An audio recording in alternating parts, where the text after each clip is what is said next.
Grateful that was not me this afternoon. My name is Miranda Jones. I'm representing the George Washington chapter for AUSA. We are excited to host today the Contemporary Military Forum titled Our Army Profession.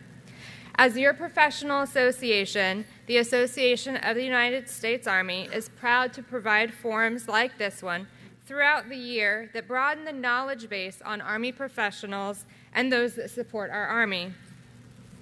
AUSA amplifies the U.S. Army's narrative to audiences inside the Army and help further the association's mission to be the voice for the Army, supporting the soldier. We can't do this alone. AUSA relies on its members to help tell the Army story and support soldiers and their families. A strong membership base is vitally important for our advocacy efforts in Congress, the Pentagon and the Defense Industrial Base, and to the public communities across the country through AUSA's 122 chapters within the United States and 9 additional countries. Who here is a member of AUSA? All right. And unless you opted out, for those of you who registered today, you are a basic member, and we are so grateful for your support. If you choose to upgrade to premium membership and would like to learn more about that, you can visit the member zone located at the L Street Bridge near Halls D and E. On behalf of General Brown, AUSA's President and CEO, and the rest of the AUSA team, we are so grateful to our speakers here today, and we are glad to hear their words of wisdom. I would now love, and I'd be so honored to turn it over to our moderator, General Martin Dempsey. Well,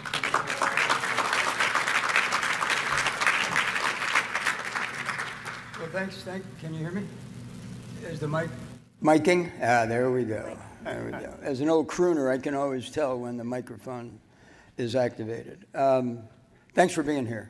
I personally, obviously, I've had a few years in the Army, retired in 2015. The only thing I stay actively engaged in retirement with regard to the military is this idea of professionalism, because I really, first of all, you know, what holds us together as individuals with the hardest of jobs to do for our country is the fact that we're a profession.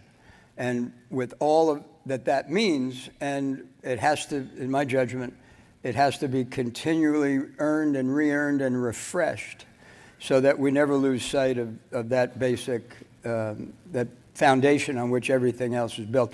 Let me tell you how this is going to work. I'm going to introduce my fellow panelists here. I hope, well, actually, I shouldn't have to, but it's sort of protocol to do that. So I'm going to introduce them, and then they're going to speak, you know, briefly by way of introducing themselves to you and explaining why they're passionate about this topic. And then I have some questions that I've prepared that I want to ask them as the moderator. And then we're going to ask you to submit questions, and we're going to take questions from you. So, you know, I really encourage you to do that, because we know what we're interested in. This is a very complex subject. We know what we're interested in, but it's probably more important fundamentally that we know what you're interested in as you lead. You know, you probably saw me reacquainting myself with protégés. You know, the thing about retirement that is really joyful is getting to watch your protégés become the leaders of the Army that you invested so much time in your career. Speaking of that, the first person I'll introduce to you is a protégé who has done okay. I mean, more or less. Gary Brito, the 18th TRADOC commander, who spent his entire career in positions of responsibility on both the tactical, but importantly on the institutional side. In fact, our first contact was when I was the commander of TRADOC, and Gary was a member of my staff. And I was really very happy to see him matriculate, if you will, through some very tough jobs on the institutional side and end up as the TRADOC commander. And as you know, the professionalism line of effort, if you will, for the chief for the Secretary is the professional aspect of our force. And so we're really happy to have you here today, Gary. Thank you, sir. Ms. Corey Weathers is a clinician. She'll tell you, she's very humble, so you really have to dig to figure out her impact on our Army. It's significant. She's a military spouse. They're currently stationed at Fort Cavazos. She's a clinician. She's a educator. She's passionate about generational shifts in our culture and has just written a book about that very topic, military culture shifts. She did not ask me to do this, but I am recommending that you read this book because one of the chief's core principles is this idea of transformation in contact. You've heard him talk about it. By the way, I think that's a very powerful way of thinking about the challenge. We have to transform in contact. We're very busy. You should probably know that better than I at this point. And the profession has to keep pace. And the profession is built on kind of three things. It's things that are codified in law. It's a professional ethos, and it's our culture. And Corey's very articulate about the challenges to that culture, but also the opportunities. So thanks for being here, Corey. Sergeant First Class Leighton Summerlin, infantryman by trade and currently working on the Harding Project, which is the Chief Staff in the Army's initiative to try to bring our publications and doctrinal literature and so forth to life. I applaud that effort because I tried to do it when I was Trade Out Commander, and I think I swung and missed. And as you know, not completely, but I maybe fouled it off, I guess. But I do think there's a lot of potential there because, you know, content, the things we deliver, can be made interesting. And so why can't we make it come to life? And so he's here with us, and that has deep impact on our profession as well. Okay, first thing I want to do is let them introduce themselves now a bit. So let me start by asking you each in turn to tell me, why are you here upstairs when you could be on the exhibit floor looking at all the really cool technology that's out there that most people, by the way, are drawn to at events like this? Well, sir, first of all, thanks for the warm remarks. If anybody has pressure being number 18 to sit next to number 13 of the Trade Out Commander, but we'll continue to be awesome together, I think. I'd like to thank, first of all, those attending today, leaders of all ranks and all commands, our civilian aides to the Secretary as well, represented here today, and some of our allied partners, so thank you. Sir, I'm honored to be part of this. And if I may borrow a phrase from our current Chief of Staff, that this focus area, the Army profession, deliberately was listed last because it underpins the three above it. And you look at it this way, and my thoughts, that the Army profession is that first layer of bricks which will continue to build our strong Army house on. And that is why I think this is most important. And although we're 9 months out from our 250th birthday, there's no reason that the Army profession should not continue to be nurtured and paid attention to, not unlike your backyard garden or anything that you take care of. Whether that's continued nurturing because of the operational environment that we all face, or the pace of innovation, or Generation Z, A, whatever you want to call it, that is volunteering to serve our Army. And I would offer up that as we continue to nurture and grow and develop that Army profession, that first layer of bricks, it's really an obligation that we have with the moms and dads that are supporting their young daughters and sons to join. And the same for those non-commissioned officers and officers that continue to join and lead our Army as well. And obviously, rounding all that expertise out in our Army, our civilian professionals. So I would offer up that our Army profession requires 24/7 attention, nurturing, because our profession is what we're known for, what we're good for, and what we're respected for. And I'm really happy to be part of this effort. Oh, thanks, Gary. Corey? Yeah, so first of all, when I heard that you were going to be moderating, I was really hoping that you were going to help us with the unicorn song. So, so that's one reason why I'm excited to be here. But no, overall, I'm really passionate about this topic as far as how do we recruit, how do we train up, how do we keep our soldiers is obviously important to everyone, but that is becoming more and more challenging as generational shifts are happening, as values are changing, as recruiting becomes a little bit more challenging. And I think everybody in this room, if you're in, you came in for a variety of reasons, but one of those was professional development. Maybe it was leadership, maybe it was also financial security and some of those other things. Maybe it was to do some of the really great, fun, techie, cool things that we see downstairs. But I mean, I think all of us stay because we love this community. We love what it instills in us, hopefully what it instills in our kids as well.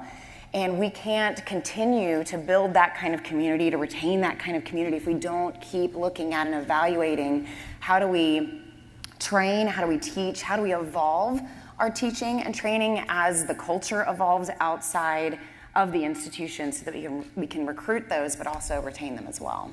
So. Thanks, Corey. Sergeant First Class Summerlin. Yeah. So again, thank you for this opportunity to both of you guys. Super appreciative. And so to answer your question directly, you know, why am I here versus downstairs playing with all the toys? I am incredibly passionate about strengthening the profession. I think it's one of the most fundamental things that we can do, kind of like General Brito said, you know, it is that bottom layer that everything else is built on.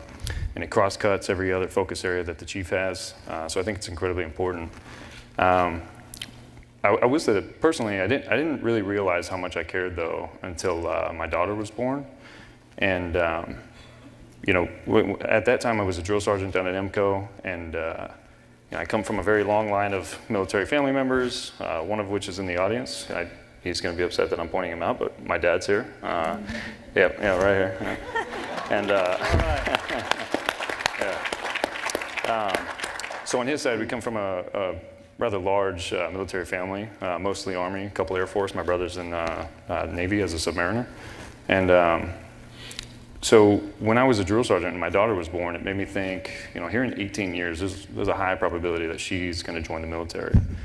And just by statistics, right? And so as a drill sergeant, I kept looking at my trainees and I'm like, okay, these are the soldiers that are going to be my daughter's, you know, first sergeants or CSMs or, you know, future officers.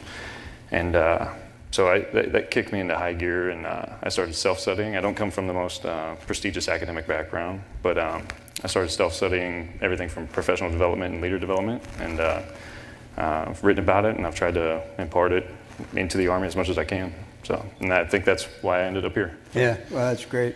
And thanks for sharing them with us. We're blessed. We get America's sons and daughters, and we only get them if their parents are willing to share them with us, as you all well know, especially those of you that have served in that recruiting command. I should have mentioned right at the beginning, this is a really interesting panel to me because of my initial experiences in the Army. I came into West Point in 70, graduated in 74, a conscript Army until 73. 73 is when the all-volunteer force came in.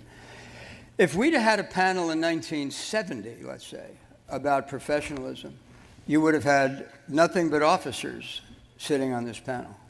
Because in the conscript Army, it was the officers who were considered to be the layer of the Army that was considered professional.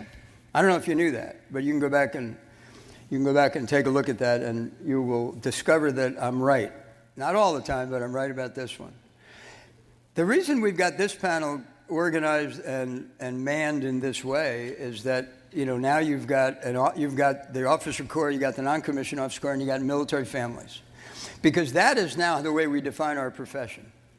And so this panel is purpose-built to reflect a change that has occurred over the last 50 years in the way we look at ourselves as a profession. That's one of the things Corey points out is, you know, when you think of our profession, we don't change the way the Constitution is written and the role of the military and civilian control. We don't change the relationship and our willingness to accept the authority of civilians appointed over us. Those things are constant. We actually don't change too much in the way we think about loyalty and selfless service and duty and courage. The content that we deliver changes, but the fundamental ethos doesn't change that much. What does change is the culture, actually.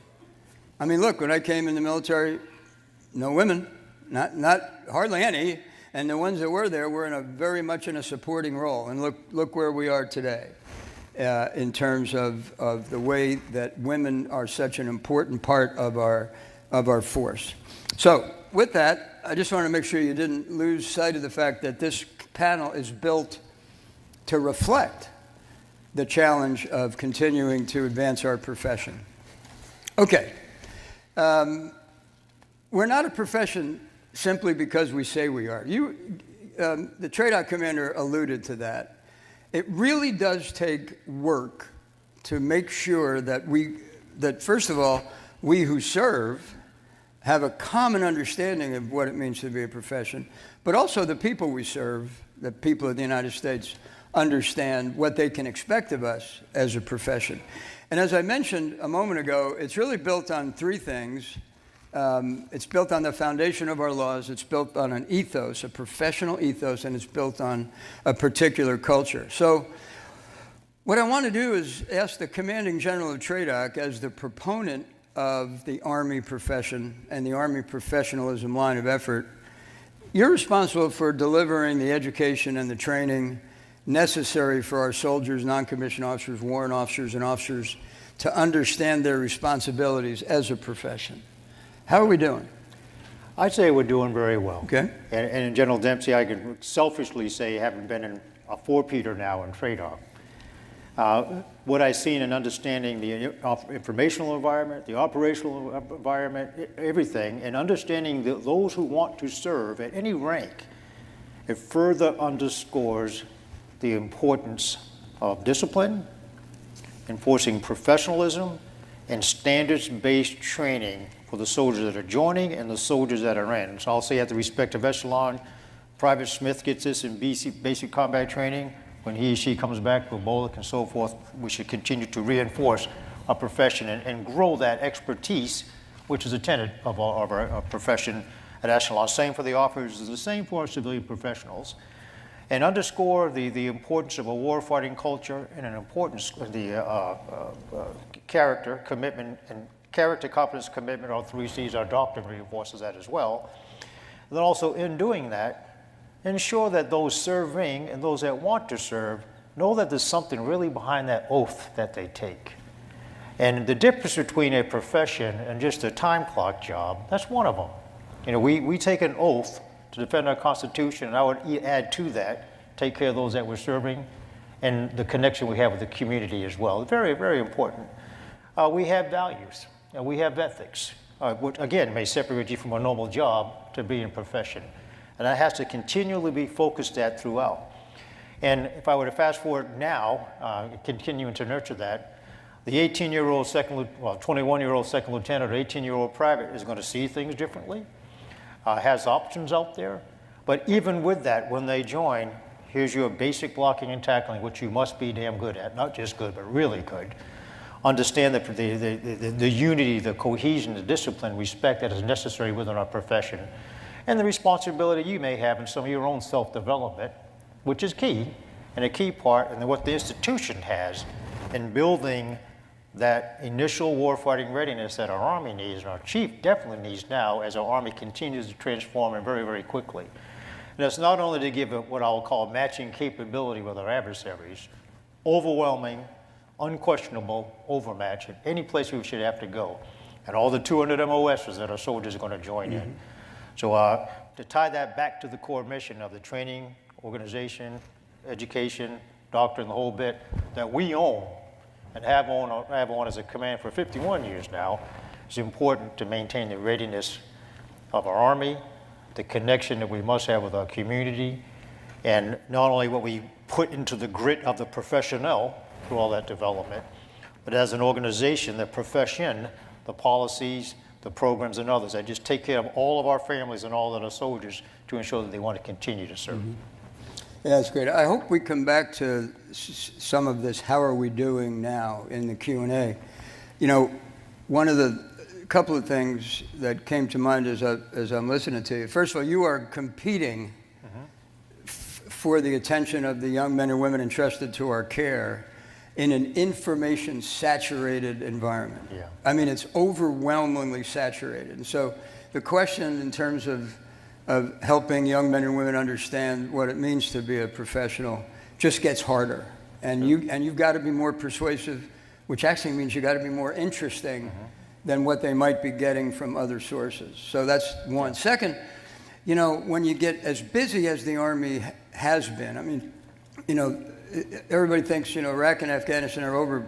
You know, maybe the Army must be able to take a knee now. Well, last time I checked, and when I visit places like Fort Cavazos, there's nobody taking a knee out there.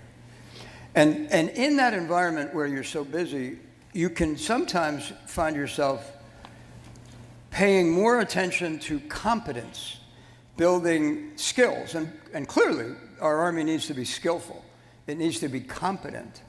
But it also needs to have character, because it's character that allows you to live up to the responsibilities of being a profession. So one thing I wouldn't mind coming back to, if we have time, is, you know, how do commanders balance that drive to accomplish a task list of competence and yet understand how important it is that we instill in young men and women, and not so young men and women, the importance of character. Because at the end of the day, you know, it's not just what we do in our Army, it's how we do it. And that's where character comes in. Okay, Corey, I've heard you make the important point that many of the young men and women who join our Army today live by a different set of values and virtues than we hope to have them live to in our profession. You've also made the point that in a profession that depends on critical thinking skills, they don't necessarily, in fact, probably rarely come to us with critical thinking skills.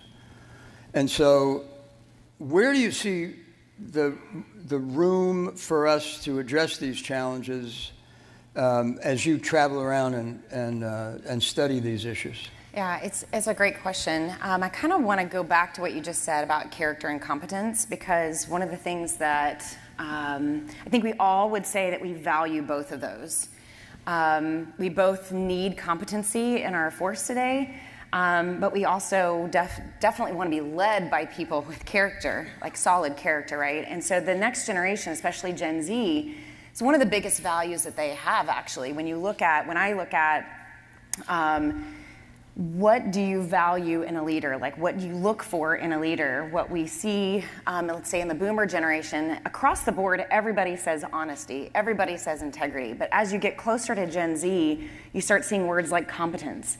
Competence is very important to them. When you think about, they are, like you said, we all are in a world of just information saturation.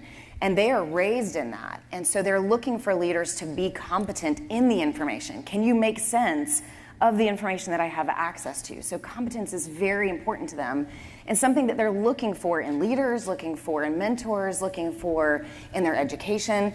But you hear also that Gen Z desperately wants to be part of an institution and under leadership that they can trust. And I think that goes to your character.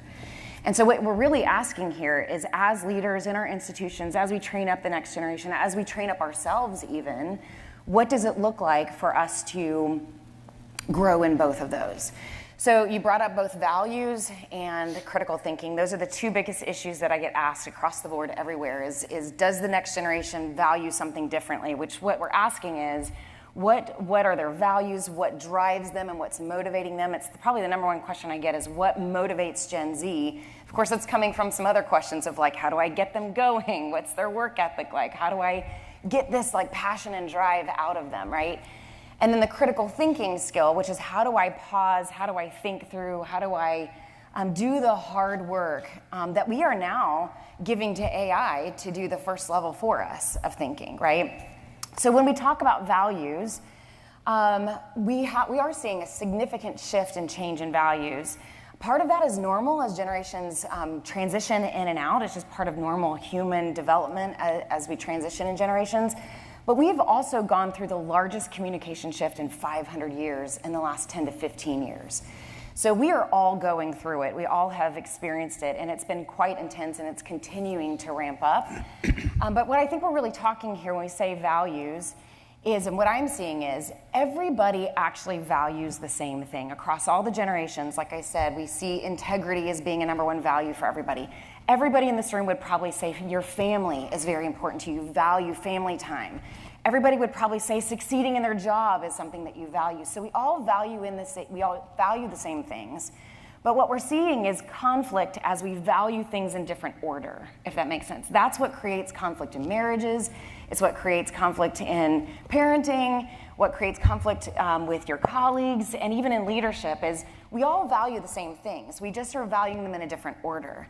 And so as far as what we can do better, I think part of it is that we've got to recognize that we all actually have differences, but we also have similarities.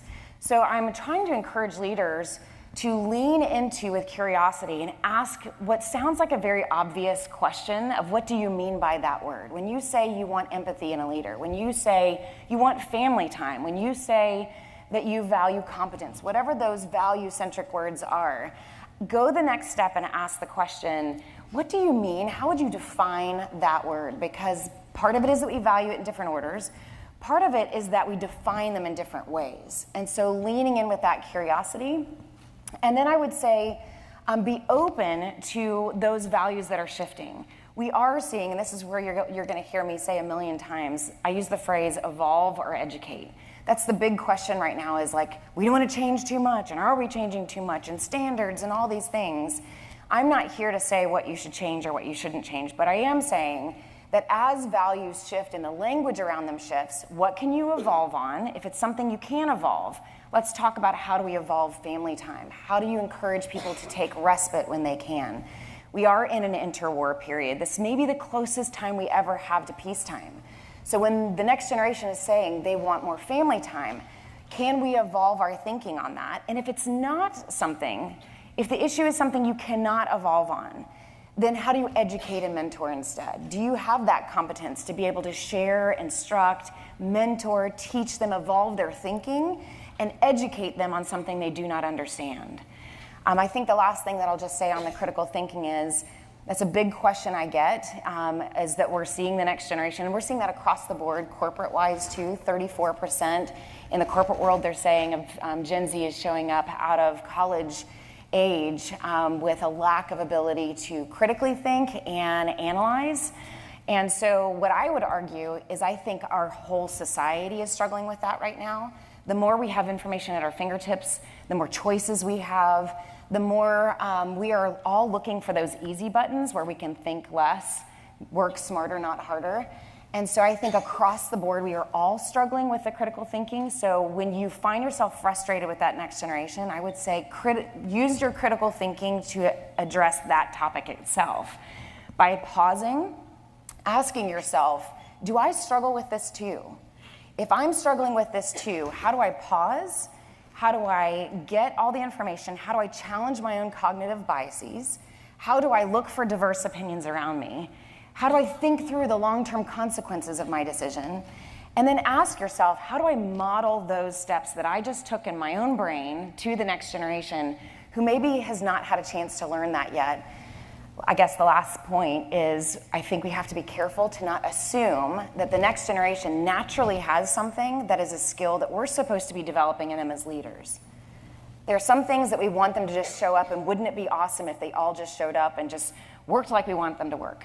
But the truth is being a leader means we've got to figure out who do we want them to become, and then who do I need to be in order to help you become who I see you can become. That's who we get to be as leaders, and see that in them before they see it in themselves. Yeah, I like that. And you know, you've said trust. You probably don't even realize it, but you've said trust at points in your answer to both questions, the first one and that one. You've touched on trust, and that's really the goal. Yep. To establish an environment of trust between leader and led, right? And you know, you also touched on one other thing I want to highlight for all of us, which is sometimes you have to show a little vulnerability yourself. You know, when you said, "Do I struggle with this?" Well, of course you do. Because there's some problems that everyone struggles with. And I do think it's okay for a leader to admit that they don't have all the answers and get people to contribute to help you come to a conclusion, because then you both own it. It's not just, so get rid of the PowerPoint is my advice. Okay, Sergeant First Class Summerlin, you have written, by the way, he's also an author, you have written about the importance of making our decisions about how we do this thing called professionalism actionable, which I really think is the key. I mean, we can take this Rubik's Cube and twist it and turn it, but at some point you got to make the thing line up, right? So what are your thoughts on how to make the study and the inculcation of our profession actionable? Yeah, so I think if I had to pick one thing that would be the most actionable or drive this further the furthest the most would be focusing on the direct leadership. And what I mean by that is that you have to take ownership of it, right? So stop, especially at the level that I'm at, what I often see at every different installation that I've been to, whether it was JBLM, Hohenfels, Fort Moore, or now Vicenza, there's a lot of people, you mentioned it just a minute ago, they want an easy button. And oftentimes the easy button is looking up and saying, hey, can you fix this, right? My soldiers are indisciplined, or they're struggling in this, but I don't want to take ownership of that. So focusing on myself, making sure that I'm a better leader, because the only way that you can instill those types of traits into somebody else, right? All the traits that you just mentioned, we could have answered the question the same. It sounded like you were reading the article that I wrote last year. So clearly defining exactly what we think, what we want in a soldier, whether that's somebody who's disciplined, ambitious, gritty, and grateful for the things that they have. You have to embody that, and that can't be done through, that's not something that happens through policy that General Brito can impose or enact, right? That comes from the person that is right above you or right next to you. I think it was Jim Rohn who said, show me your 5 closest friends and I can tell you everything about you. So the people that you spend the most time with, if we all do that, if we all start focusing on making sure that we are living up to what we think makes a good soldier, and we have a common understanding, Corey, you just mentioned that as well. If we have a common definition of what it means to be loyal, and we all hold each other to that, well, that is hands down the most effective way that we can impart these characteristics that we all know to be incredibly important onto each other. Yeah, well said. Yeah. I do a little work with basketball, with USA basketball, and I heard one of our coaches at the junior national team level, like under 18s, and he took all these young men and women from the most elite high schools in the country and put them together and take them overseas to play in international competition. But when they come in, they've all been the stars of their own team. And so, they don't take initially to finding a way to cooperate with each other. We eventually get them there. But one of the ways we do is we come in and the players, especially the younger players, will say, this is just too hard. This is really hard. And one of our best junior national team coaches has a saying, yeah, that's right. Life is hard. Everything you do from this point in your life forward is going to be hard. There is no easy button. He said, what we got to do? We got to do hard better. And I love that quote. We got to do hard better. And if ever there was a profession that probably needed that as one of its mottos, this is it. Gary, I think you wanted to add something. Yes, sir. We talked a couple of times on information-saturated environment. Yeah. And as we continue to nurture and approach this Army profession, what we've seen over the last year or two, or 6 months to a year or two, are the impacts of the information-saturated environment on the leader. Not only Generation Z or the young folks that are coming in now. So how does that platoon leader, company commander, battalion command sergeant major counter misinformation that might come from the Army WTF and impacts it has on the cohesion of the squad?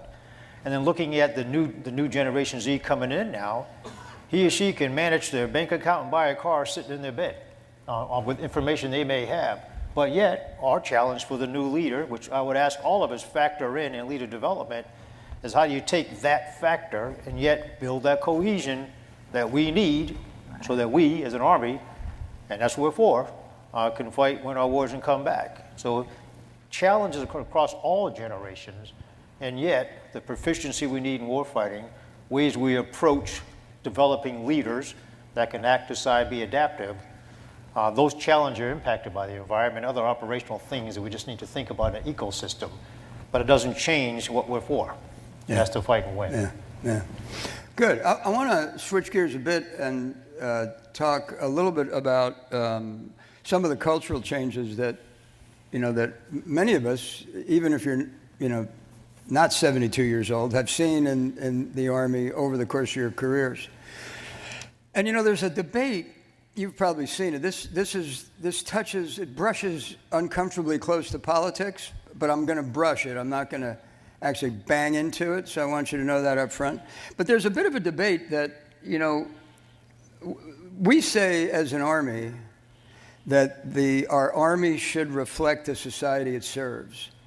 Not everybody in this country actually embraces that. We say it's important to maintain the trust of the American people by having our Army reflect the society it serves.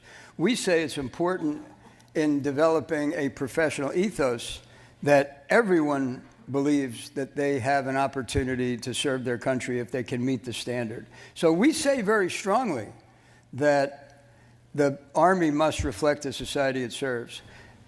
How are we doing on that? And are we, again, back to the counter argument, how do you respond to that as a TRADOC commander? I would say, sir, one, recruiting opportunities aside, which we've done very well over the last 2 years. We should leverage the communications nodes into our society. And I don't care if you're from a farm in Wisconsin or near Cranberry Bog in Massachusetts like myself, to help share what the Army is all about. What's behind that American flag we have on our shoulder, what's behind the U.S. Army tape, and really truly share and advertise this is an opportunity for you to be part of something bigger, to be part of a profession, to be part of a cohesive team that does fight and win wars. And that shouldn't go underscored. And by the way, we have 200 jobs you can do it at. Not giving a recruiting pitch, but that's what the profession's all about. So I do agree that it should reflect all of society in that the opportunities are shared with all of society. And yet an Army that, one, will train you to be a professional soldier in whatever respective branch you're in, to include the leader, of course, at the respective echelon, but yet one that respects your individual identity and values that are important to you. Whether you want to wear cowboy boots or Crocs, that's fine. But when you're a professional soldier, you are a professional soldier. And I won't say it's a challenge that we have, but it's just an environment or an issue that we should all be aware of as we bring in our troops, as we develop our leaders, and as mentioned earlier, as we maintain that very, very important bond with our communities. And Corey mentioned several times trust, how we deal with things so we portray to those troops and the community and the parents that you can trust us to be that profession that'll take care of the young women that are continuing to join. Mm-hmm. So I won't say that it's not a challenge, and a challenge impacted by the information, misinformation and good information. A little bit, something that made me think about that about 18 months ago, actually before we received this as a focus area, and looking at recruiting, I got to tell one GO story, I guess. But it was a mom who was there when her son decided to enlist in the Army. I was visiting a recruiting battalion at the time. She pulled me aside. She said, "This is very, very hard for me. I love the Army, but not my son. But I want to support him today." And she mentioned since birth, our country has been at war. Well, yeah. And she's right, because she was about 19 years old maybe. So I had to put that in perspective on how do we build our profession into those young men and women who want to join and the leaders that are serving today. And just underscores the importance of the professional and the trust that we will have in them so they can fight and win and come back, and what our profession, the Army, will do to take care of them as well. And it really put it in importance and some mortar in that first layer of bricks to get at exactly what you said. It opened to everybody in all 50 states and territories. Yeah. Yeah, the reason I mention it to all of you is, again, when I came in the Army, a conscript Army, there was no effort to have the Army reflect the society it served. It was, how can we get enough qualified conscripts who aren't going to find a way to defer, or to quote unquote beat the draft?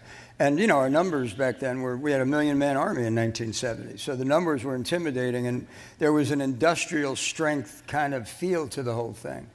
Once we went to the all-volunteer force, we had the option then of shaping the military because we were recruiting to a much lower number. And so we could literally shape it. I think we've done that extraordinarily well. I think we are exemplary. We are role models for the society in the way that, you know, that you can take people from diverse backgrounds and walks of life and ethnicities and religions and bring them into a common pool. I would just suggest that that fight is probably one that keeps coming back. You know, why do we really need to reflect the society we serve? For me, the answer is a resounding yes, but it needs to be a resounding yes for us as a group. Corey, I wanted to ask you, again, when I came in the Army, probably 25% of the force was married, and 75 were single, living in barracks, not single soldier quarters. And that's flipped on its head now. So now we've got 75% of the military, the Army in particular, is married. How are we doing, or do you see places where we could do better on making sure that we empower them to be, you know, we can't hold them to the same professional standard because they're not in the Army, but they probably have as much or more to say about whether we achieve this thing than the man and woman in uniform. I think we would all agree that they have lots to say. Yeah, no, but how are we doing on that? So first of all, I think that we are not only doing okay, but I think that the institution is doing the best that it can. And I think that's really important to understand as families are advocating for change, as we are advocating for things that are really important and needs that are still there and things that still need to be resolved. I think over the course of writing the book and doing a lot of the research myself, I really was able to really see the complexity of the institution providing for the needs of families as well. One of the big things that I discovered in writing, like, how did we get here, is realizing that, you know, when the DoD was just beginning, really this question about should we bring married men into the military there was a lot of debate around that, because it was really the big question was, if we do this, then we may down the road, speaking of critical thinking, we may down the road have families that are highly dependent on the government, and is that what we want? Is that the decision that we want to make? And now we're in a place where the DoD is really spread thin in really trying to take care of our families and give them the resources. And I'm sure you've heard a lot this week, all those resources, and know about a lot of those resources, and yet we still have a huge issue with families not knowing about those resources, largely because there's so much digital noise. It's hard to break through that noise and get that information to them as they need it. So I think that we're doing okay, but I think that some of the things that I'm encouraging the institution and leaders to do a little bit better is to over-communicate. Again, we've got to learn how to break through the noise. If there's anything I can say to leaders, regardless of what level you're on, messaging, campaigning, when you look back over history, when you look back at World War I, World War II, there was messaging that was getting out about serving your country. And they did it without there being the technology that we have today. And they did that through consistency. They did it through kind of picking these really important values that are important to us. And then how do you communicate that consistently over time, delivering that same message to get it to them?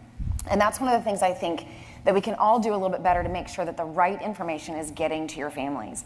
Understanding how the DoD takes care of families is very complex. Trying to understand, where does funding come from, where does programming come from, how does the NDAA come into that, where is Congress in that, it's just very confusing. And we can't expect our younger families especially to understand why there isn't a program for that, why there isn't a resource for that, or that there may be a resource that they just didn't know about.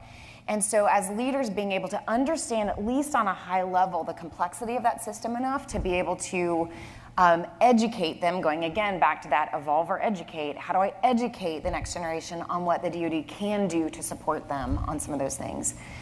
But I do think that the last thing is that we are seeing shifts in those values in younger generation, where they're saying, hey, I am valuing, let's say, my spouse working more than we valued that in the past. And so that's becoming competition for our families today as they consider either getting out or whether or not they're going to even come in.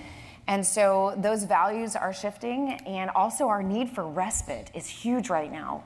After going through 2 decades of global conflict, we have an entire cohort that is, I would say our older leaders are desperate for respite and desperate for healing. And so this is a great time for you to lean into that and take care of your families. Give them the leave if they can take it. Encourage them to take care of themselves. Get the doctor's appointments that they need. Give them that space while we're in this time, while we have it. And examine your SOPs, examine your family systems. Like if something does kick off, what is the system that you have in place? How are you going to get your families together? What are they going to do? And are you going to do something different than previous generations did? Now is the time to look at those things so that you're ready if something does kick off, that we have if it needs to be a new family model or if it's something we're continuing from the past. Either way, we're ready to use that when it's time. Thanks. Question from the audience, Sergeant Summerlin. Because you have established yourself as one of the leading voices for making whatever we do actionable. So here's the question. How do we measure whether we are building an effective profession? How do you measure professionalism at the brigade level and below? Oh, that's hard. It is hard. Yeah, I think, so I don't think there's a one-size-fits-all, and that's also where it gets challenging, and that's why I said before that I don't think that Sergeant Major Harris and General Brito can necessarily put down this blanket cookie-cutter metric for that. Maybe there's ways that we can create templates that help leaders at junior levels, but to measure professionalism, to measure that, I think that a common understanding, a common definition of what we're looking for characteristically. And then also a local level common understanding of how we're going to measure it. So if you're going to measure discipline, I can't sit here and say that Corey's a 8 and General Brito's a 10 and I'm a 5, right? We would all have a different opinion. But if this was our team, then we can all come together and say, well, if we act this way, if we do these things, if this is the language that we're using on a daily basis, and we hold each other to account, then you can have a better idea of how to measure that, and then you can codify it. You can put it on paper. But I think that's most effective at the platoon level, at the company level. Maybe it starts at brigade and gets more and more specific as you go down. But that's why I say it's on the individual leader and his or her team to define what those things look like, because what I say discipline looks like may be very different to you. What I say loyalty looks like, it could be different to you. So that's why that immediate team has to have a common understanding. So, one of the other aspects of the question was, one of the characteristics of a profession is that it's self-correcting. So it's accountable. Yes. And when people fail to meet the standard, it's self-correcting, which is why we have a UCMJ, among other reasons. But, sir, may I add to that question? Yeah. Yeah. And one, Mr. Summerlin, I was a commander at Fort Benning, where your son was an awesome drill sergeant. So I just want to offer that right up, contributing to our profession. You mentioned accountability, self-policing, a building of expertise and responsibility within the ranks as well. And I would offer up that's a platoon, battalion, and brigade. There's probably some less tangible things you may be able to look at also.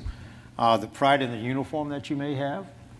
Does that platoon sergeant do a ranks inspection of the uniform, which kind of talks to the profession as well?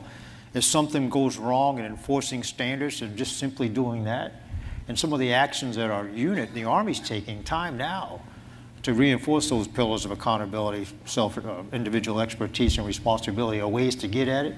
You might look at re-enlistment, which is off the chart. And that speaks to, I want to be part of this profession in this unit and be part of that cohesive team as you go on to a different element. So a little less metrics based, or more commander's intuition, feeling based on how you really get at things. There could be a flip side of that as well. Yeah. How many complaints do I have? How many trust issues do I have? Who wants to get out? And you can look at the environmental impact of the unit. And I would charge, to include myself as I guess an older leader, that we have the responsibility to see those things. And we mentioned trust in programs and others so that we can focus on that professional, but the Army as a professional institution can also look at programs, policies, and things that impact or satisfy the values and norms that folks want today.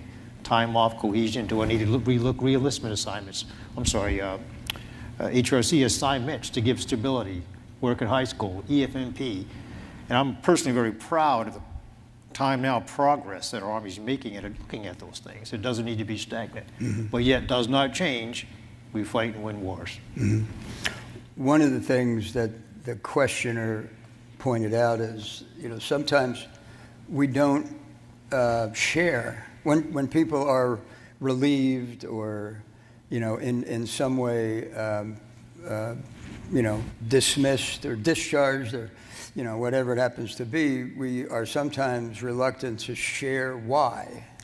Now, I understand there's privacy issues, but the questioner points out that one of the ways to build confidence that we are actually actioning our profession is by pointing out when people are disciplined by the profession for a violation of the professional ethos. And it's a great question. I don't know the answer, but you have to figure that out. Okay. I got it, sir. No, it is a good question, because I've heard that criticism, actually. Very much so. Okay, Corey. You recently asked General Austin, what would you like to see the DOD do to earn trust with the force? What do you have in mind? If you were him, what would you do?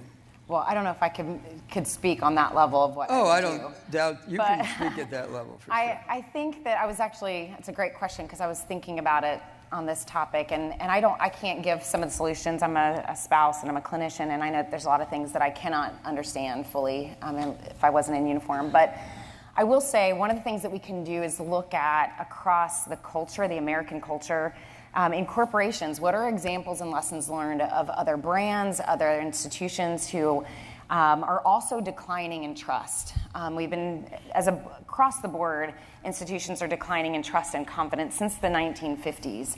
And so we are at an all-time low right now. And so we can look at other institutions and go, well, what are they doing to succeed, and what are those lessons learned? And so I think one of those things that I had a chance to talk with Austin about was, how do we create that transparency? That's behind that question that was asked a second ago, is that transparency.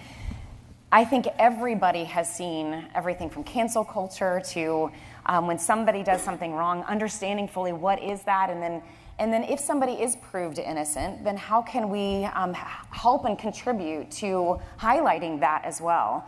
But I think that when we are serving the nation and we are servant leaders, it's understandable that they're wanting to know what's going on and how can we trust these leaders, and where are those moral failings. And none of us wants to be raked across the coals on the public opinion. I understand that as well. This is a very complex question. But I do agree that there needs to be some level of transparency. There needs to be over-communication. There needs to also be, how do we help each other out? How do we help build up and highlight people's character when they are getting it right? If they are accused of something that isn't true, how do we back them up in that character and help them build that reputation back up if it takes a hit? But how do we be friends to each other? And yes, the institution, I agree, has to be about fighting and winning the nation's wars and deterring future conflicts. That's what the institution has always been, and that's what it's going to be. It's not meant and built to be our best friend. But we can be the human side of that, so that if there's opportunities for transparency and lifting each other up, I think we need to do that. So I think the short answer is, I think open communication is a real challenge right now across the board.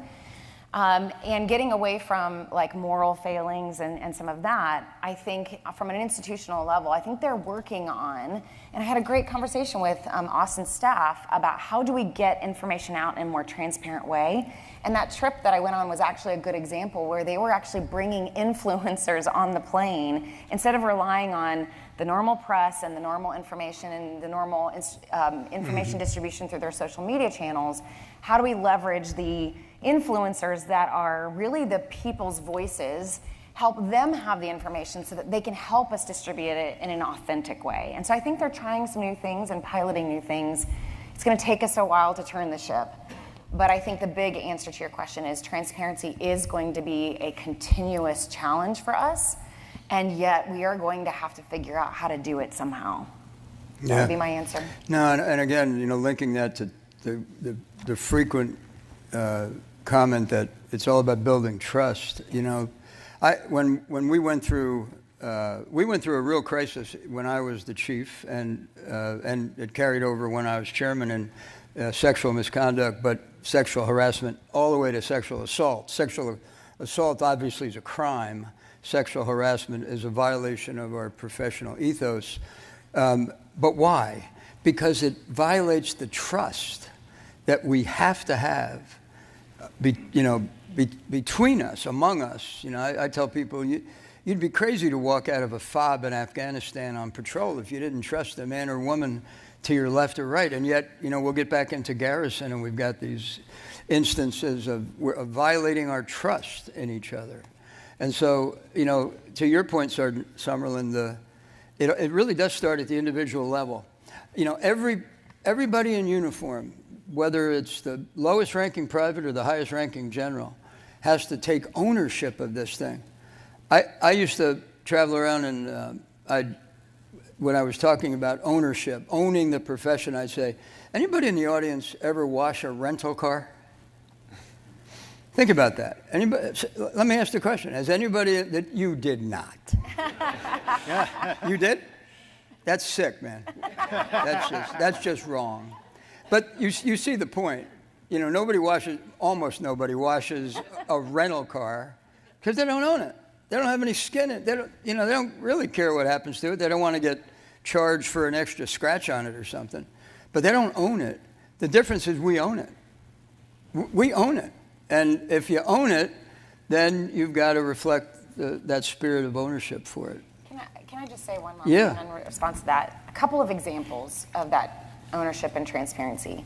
There's great footage of you testifying in front of Congress when we had when we didn't have the funding. We were going through the Budget Control Act, and you said very candidly, if you want us to do more, I need more.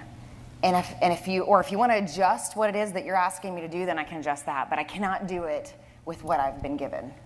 And I thought that was very candid, and it's a very, I think, authentic example of when you find yourself as a leader in a place where, how do I lead? But how do I lead with honesty and integrity and speak and use your voice for the people that you're leading? Austin, when he needed to come back and own the fact that he probably should have disclosed what was going on with him medically. That was another example of I could have done better, right? And so just yesterday on LinkedIn, I made a comment on a thread, and somebody challenged me on it yesterday, and I had to think on it, and I had to come back and say, I could have done better, right? And so I think that part of being a leader and being transparent and being open to communication and winning the respect and trust of the next generation is being human. And being able to say, when you catch yourself, I can do better, I can grow, and that encourages other people to grow. And that's an example of transparency that used to be considered a vulnerability, and today it's considered a strength.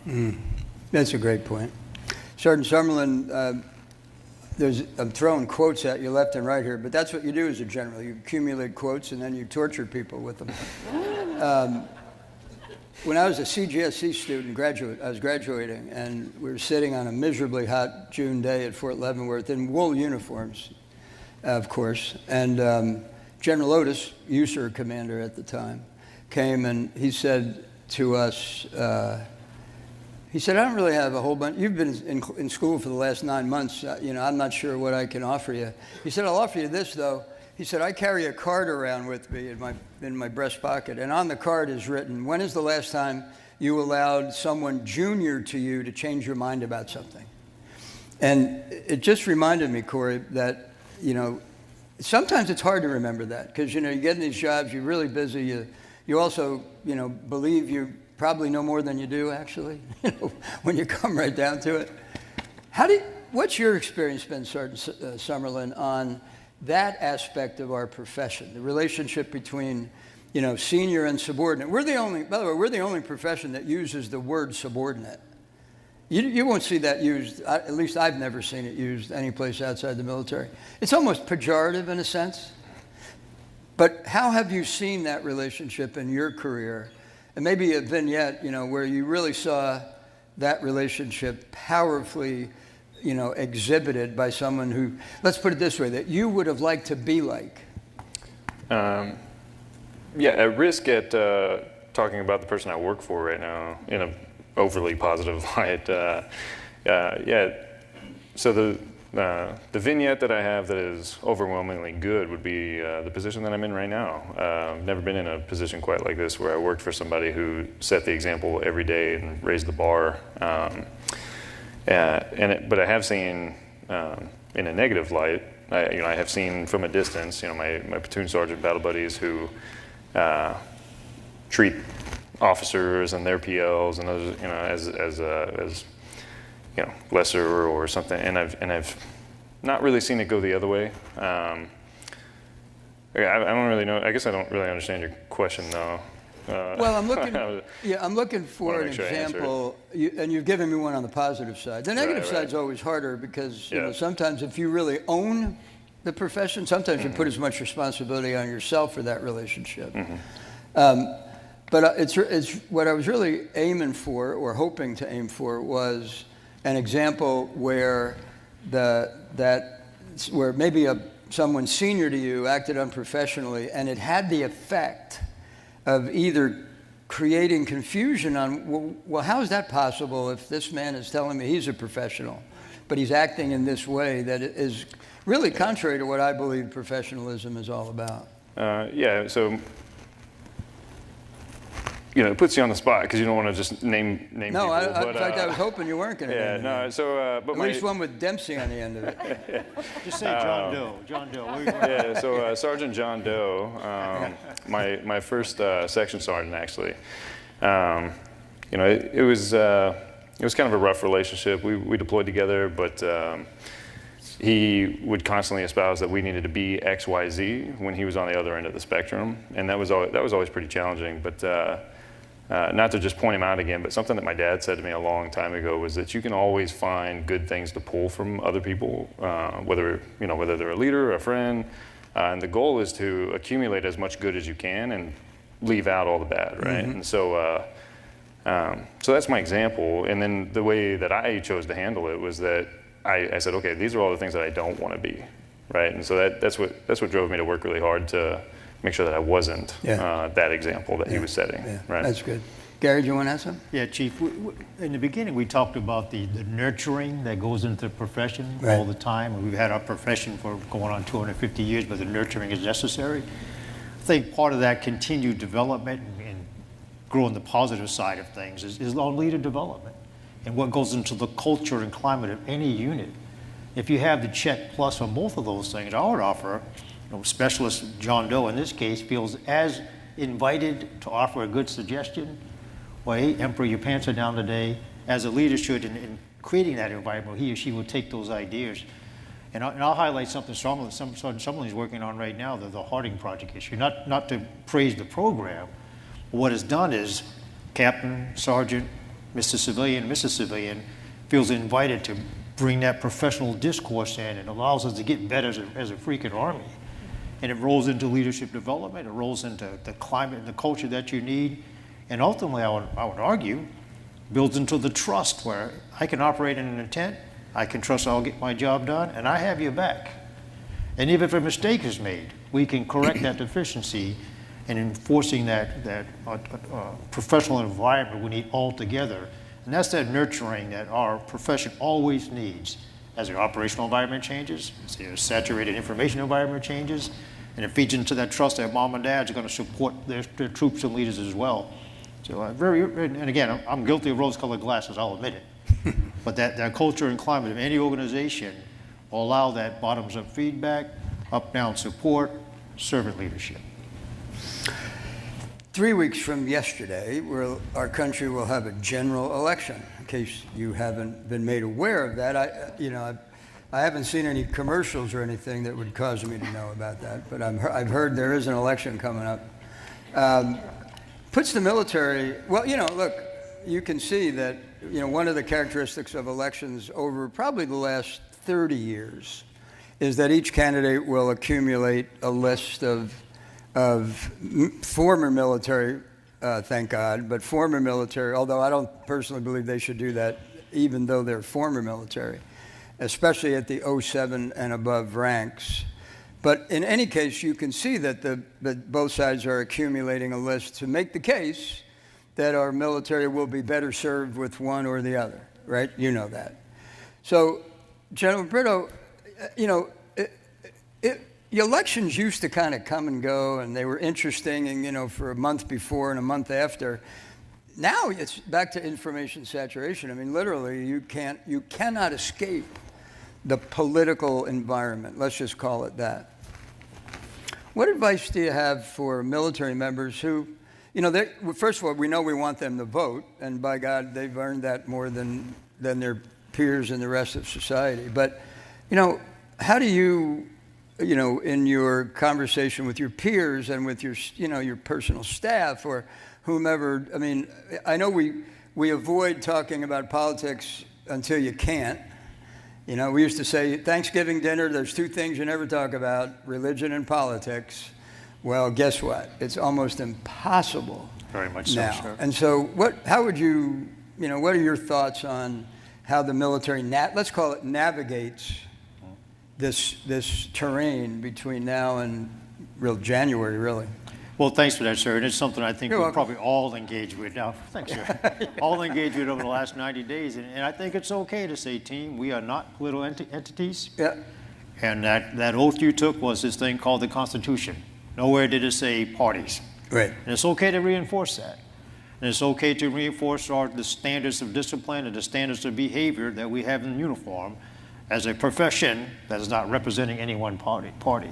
But on the flip side, you know, make it known, yes, please go do your individual vote if you should choose to do so for whatever party you choose. But when you walk out of that booth, you're wearing a U.S. Army soldier and your oath, U.S. Army uniform, and your oath is to that Constitution. And there's Hatch Act and other rules that we must follow as well, and it's okay to advertise that. In full transparency, Truth in Lending had a staff meeting a couple of weeks ago, and at the end of it, they got all the leaders on the net. I want to reinforce this team. You can help voting booths or what have you, but you're not doing it in uniform because that oath you took is to that Constitution, not to any one party. And lastly, as whoever should win on November 6th, 7th, or whatever it's going to be, our world may still demand that we're going to ruck up and get on a plane or ship somewhere, and keep that in mind. So reinforce what's behind the Constitution, what's behind that oath, and we are not political entities. Yeah. Well, that's right. As I said, though, and nobody's going to disagree with you about that. But then when the cameras go off, you know, and a couple of the fellas and gals are downtown, you know, having a few beers, it can get pretty heated. And remember now, this whole panel's been about trust, really. If we had to distill it down to one word, it's trust. So I guess it's not even a question. It's maybe an assertion on my part that I would ask you all to think about, which is, if trust is the coin of the realm, it's why we care about being professional, so that we can trust each other. How do you, in your own daily, you know, workings and meanderings and conversations, how do you reinforce that? That, look, our political system is what it is. It'll do what it does. There's only one president at a time. The military has no role in elections. I mean, zero. And as orders are given by the president, whoever is appointed as the president, inaugurated as the president, validated as the president, if necessary, by the Supreme Court, we follow that order, provided that order is legal. And we can't let the distrust that is sown by this, in some cases, by manipulative information, we can't let that affect us. Because just as you said, the day after the new president takes office, he may ask us or she may ask us to do something. And we've got to be ready to do it as a group that is confident, competent, character, and trusting. And so, you know, look, it's one of the hardest things to talk about, right? But we'd be remiss if we didn't bring it up and ask you to think about it, because it's out there. Can I add to that? Yeah, please. I'm going to take the privilege to not be in uniform and not say something political, but to say, in the clinical world, my mentor and colleague described trust as doing the right thing for the right reason for a really long time. That's how you earn trust. That's how you earn trust in your marriage. That's how you earn trust with your kids. That's how you earn trust as a leader. And so then you have to ask the question, well, in my role, what does it mean to do the right thing? What kind of right thing is it that I'm called to do here? And so if we're going to talk about what it means to be a professional versus a non-professional or somebody who's not quite professional, like whatever it means, the alternative, the opposite extreme, if we're going to say that we're going to be professional, or we long to be professional, or be seen as a professional, then that means that we are probably doing something for a bigger cause than our own selfish gain.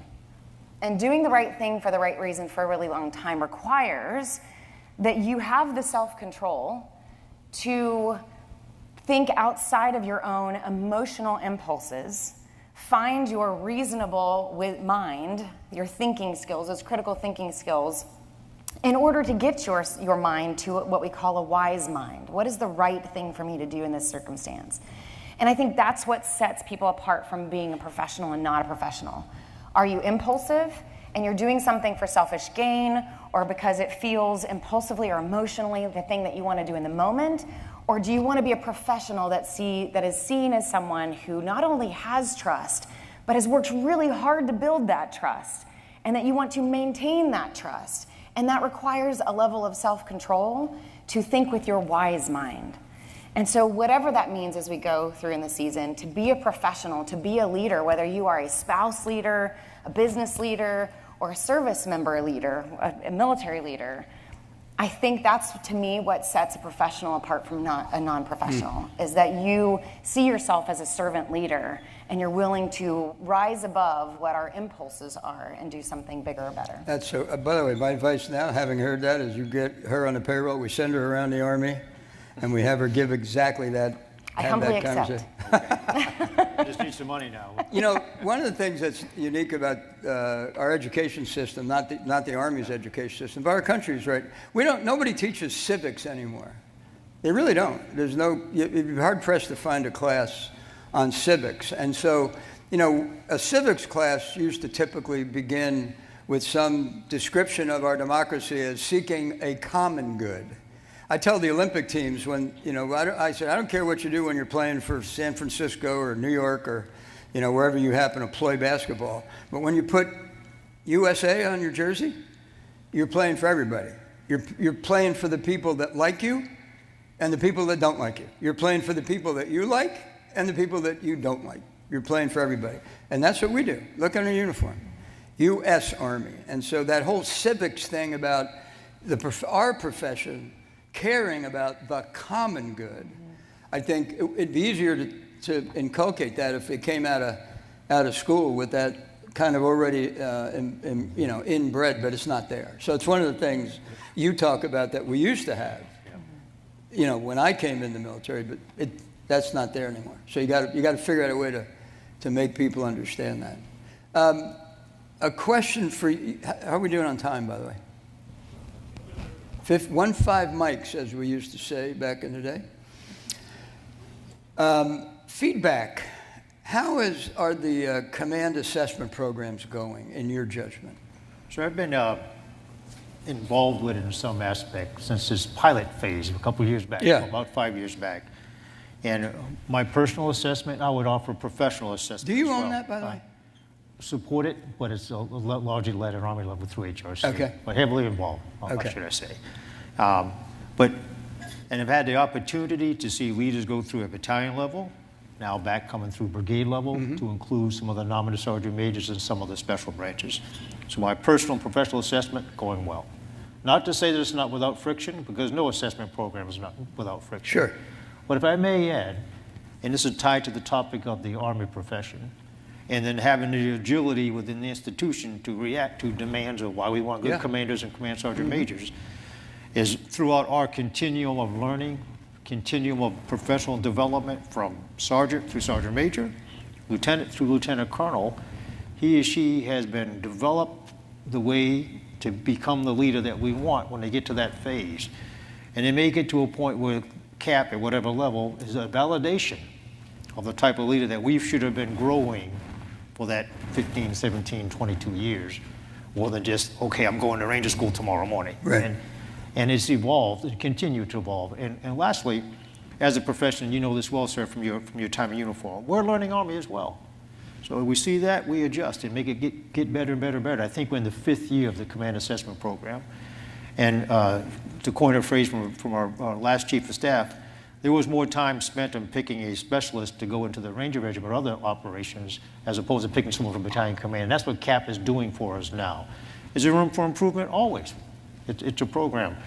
But what we've learned from it, if these 3 things are not so good, well, the AAR feedback from CAP, we can feed that into the development of our non-commissioned officers and officers, so it's just simply validated to ensure we get the best person, not only competent at their job, has a level of communication skills, self-assurance, and competence in their skin to be a leader in the MOS, so that they're the right person that our troops deserve.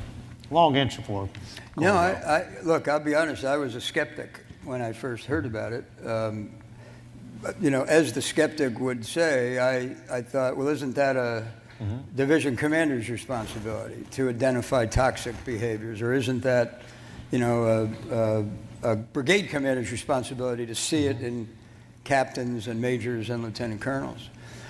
But over the course of time, as it has developed, I think it is back to your point about actionable, it is a way to action our interest in promoting the behaviors we want in commanders. In this case, particularly command sergeant majors, battalion commanders, and brigade commanders. So now I'm a fan.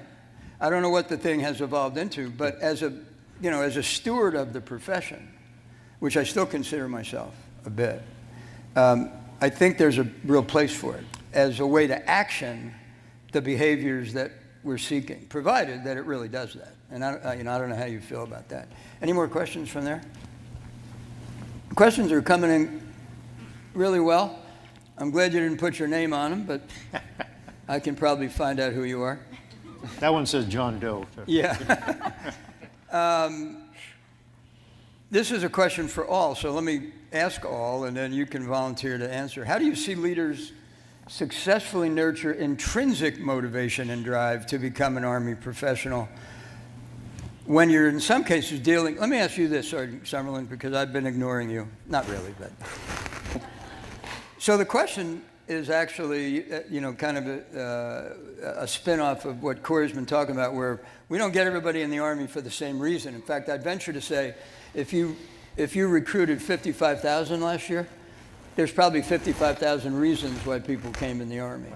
So the question that's posed is, some of them, maybe many of them, I hope not most of them, come in because they just want a job. So how do you've been on the trail, right? And you've been a drill instructor. And how do you take someone who came in because they just wanted it to be a job, and all of a sudden you're trying to convince them that they've got to be, Superman and embrace all of this competence and character? Yeah, so I'm reminded of an individual trainee who, I used to have everybody stand up, and we'd go around, and I'd ask everybody like why you joined. And the point of that was that I was trying to instill purpose, right? Being the most impactful reason why you're there, right? Whether it's to serve your country or because you came for school. I was always trying to motivate them to have some kind of intrinsic purpose rather than some kind of extrinsic purpose. I talk about this quite often, how I think that extrinsic purposes only last as long as it's there, versus intrinsic, which will stay with you forever as long as you keep it, right? And so, I had this trainee who said, well, I joined for school, and I was like, I was an infantry drill sergeant, so it's a little tailored, but I said, well, you could have done any job and gone to school. Why do you want to be an infantryman? And he was like, he was kind of dumbfounded by the question. And over time, showing him that, the infantry and the Army as a whole is this incredible place that has just the most purposeful job, I think, any in America. I really do believe that. you protect the people in their American way of life. I don't think that there's any other job that really compares to that. And so as as I would explain this almost every day to these trainees, or even my soldiers now, you can watch people go away from the extrinsic motivators that may have got them there. And so, yeah, I think that just focusing on the language, your actions, the type of presence that you set, and always tying it back to purpose is the most effective way to develop that intrinsic motivator. Yeah, I think no wonder you were a terrific drill sergeant. By the way, one of the great moments as chairman of the Joint Chiefs of Staff was when I had a sergeant major, of course, remind me that every soldier in the Army, everyone, remembers who their drill instructor was, and nobody remembers who the chairman of the Joint Chiefs of Staff is. So I had that going for me. I want to link it back to Corey's idea about what can the big institution do? So we've talked a little bit about what we can do as individuals. We talked a little bit about what the big institution can do. One of the things that struck me listening to you about helping your recruits internalize a sense of purpose, one of the things we ask them to do is become selfless, right? I mean, look at the Army creed, never leave a fallen comrade, and we know that's true as we watch them perform on the battlefield. So we ask our soldiers and their families, honestly, to be selfless, which seems to me to put a bigger burden on the institution to be attuned and alert to what they need, because they're not going to do it themselves if you ask them to be selfish, right? So, as an institution, we shouldn't have to wait till there's 425 IG complaints about a particular service at Fort Cavazos or Fort Liberty or wherever it is. Our leaders ought to be attuned to that. And I think that's part of being a professional as well. Okay, all right, you got 1 minute for your closing thoughts each, and then I'm going to take the last two. Okay. Starting with me, sir? Starting with you. I'm going to take my glasses off for this one. Hey, although we're up here on the panel today, I would offer up, whether you're in uniform or a civilian professional, that everybody in here and those that we serve with own the Army profession, period. The nurturing of it, the culture, the awareness, and the trust that we need with our soldiers up and down, left and right, and the moms and dads that allow them to serve. And that is as old as the 250 years we're creeping up on in 9 months from now. We'll adapt to the environment. I personally have a big leadership passion, so leaders own a lot of this at all single levels, and we will adapt to the environment and continue to keep our profession strong, put some meaning behind that oath, and maintain that trust with America. And I hope we never fight, win, or deploy again, but if we have to, we'll be ready to do it at all times. I'm glad to be on your team. Thank you, sir. Thanks, Gary. Corey? I'm going to sound like a mom here for a second, but we all know that we are increasingly, from a humanity perspective, closing in on our devices more than we are being human to each other. And so I would encourage you to look up. I would encourage you to be a human to the people that you're serving around you. To whether you are trying to inspire that next generation to find that sense of purpose, keep in mind that 27 and younger, their brains are not fully developed and they can't see past tomorrow very easily. So your role as a leader is to cast vision for them on the things that they cannot see yet. And sometimes it is playing the role as a coach, a parent, a friend, a sibling to that person to help them find what they may be struggling to find because they maybe just signed up just to get that job, right? So I guess my encouragement to you as a professional is to stay ahead of the curve on what's happening generationally. Put a Google alert in your email, in your phone. It'll send you an email every day on the trending topics that are most important to you. So put in there Gen Z, millennial, military, whatever those interests are, so that you can stay ahead of what people are saying and get that news straight to your inbox so that you can be ahead of the curve of what's changing instead of finding yourself reactive. So I guess my encouragement is be an actor, not a reactor. So I personally like to end everything on a call to action. You know, as we talk about strengthening the profession and what you can do as an individual, what I would encourage everybody to do is to pull out your phones right now. If I had mine, I would take mine out. But if you can, just bear with me. Pull out your phones and go to your calendar or your reminder, whatever it is that's going to go off here in a couple months. And what I would challenge you to do is think about the 5 things that you think make a perfect soldier. So whether that's being disciplined, ambitious, eager, hard worker, team player, whatever it may be. You take those 5 things, you put them in that event for that calendar, you set the reminder for 90 days from now, and when that goes off, you just ask yourself, have I been working on these things? Have I been living up to these things? And if the answer is yes, you're going to impact those around you. It's nature of the beast. So that's what I would encourage everybody to do, whether you're a senior leader, a junior leader, or a soldier out there in some formation. Thank you for having me, sir. Oh, great advice. It's been great. Thank you all 3 of you, and thanks all of you, for taking the time to leave the floor and put the fancy headset down, that makes you be able to see around corners and come up here and talk about, a topic that is relatively dry, I suppose, but profoundly important to our profession. And lest you might forget sometime, you all, especially as you become more senior, the Army's a marathon, not a sprint, right? But you get to the finish line, as I did a few years ago, and you take the uniform off, and I'm honestly telling you, I miss it every day. And I miss it not because I had a really cool airplane, and not because I had a really cool office in the Pentagon, and not because I had an enlisted aide who would make sure that I was in the right uniform wherever I went.